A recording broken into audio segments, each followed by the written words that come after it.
Okay. So not really having any issues with friendships. That's good. What challenges did you encounter as you were going through this process? Oh, so many challenges over the past 10 years. Um, I think the biggest mistake that I made when I first started was not knowing how to properly research Wi-Fi. So when I first started, maybe I would go to a new country and I'd just be wishing and praying that the accommodation would have the Wi-Fi that I needed. And I had times when I would cancel classes and take taxis to a new accommodation across town and trying to get myself as tech savvy as I needed to be. Now I do a lot of research and I Google and I go into groups and I find out, okay, well, which areas have the best Wi-Fi and which companies are the best and what's the download speed at this particular house. But that was the first year I had to learn the hard way. That was a huge issue for me. I think now, in the past more recent times, it's just been, the foreigner tax, going to a new place and getting in that period where you're not a tourist anymore and you're living here, and how much extra am I going to ethically pay compared to a local, and what does that look like, and how my bargaining skills have improved. Let's just say that I have definitely learned how to bargain.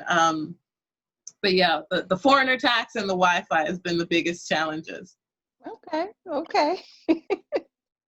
So being that you move around, I would say that you are a digital nomad, and correct me if I'm wrong, but when it comes to being a digital nomad, what will you say is your process of moving around to another country?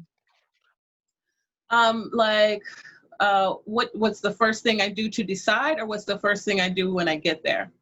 Well, I guess kind of the requirements. So, there's always different types of like residencies and visas and things like that. So if you're moving around kind of frequently, what normally is the process for you?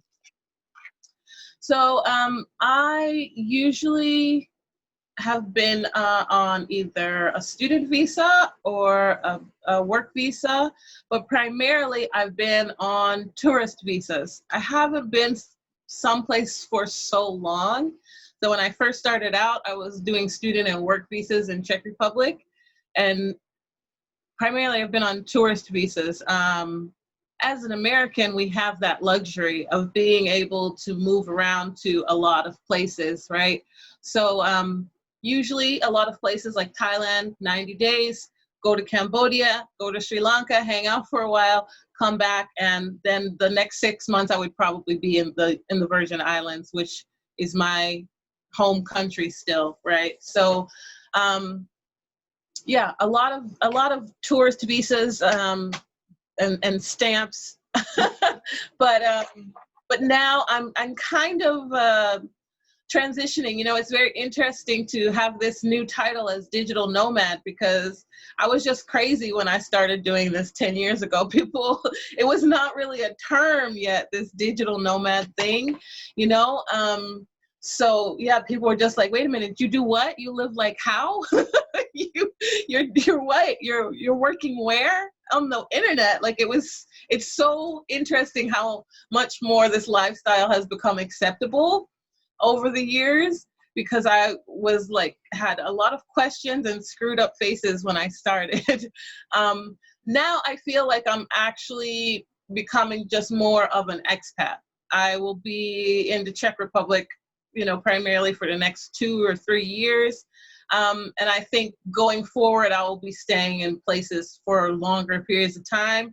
I think now I kind of have more of an idea of where I want to be, and what things I like and what things I don't like, and what environment works for me, what's the amenities that are most attractive to me. So yeah, I think I'm kind of I'm settling. This is me settling down. This is my 2 to 5 years is me settling down, you know? Awesome. Okay. So you're moving on from digital nomad to expat to a true, like, I'm going to stay here, and that's cool. It's different for every person. You know, Yeah. some people go through, those different kind of titles. Some just start at one and go straight to the other. But I'm glad that you found that place that you're like, you know what? I think I can settle down here for a little while.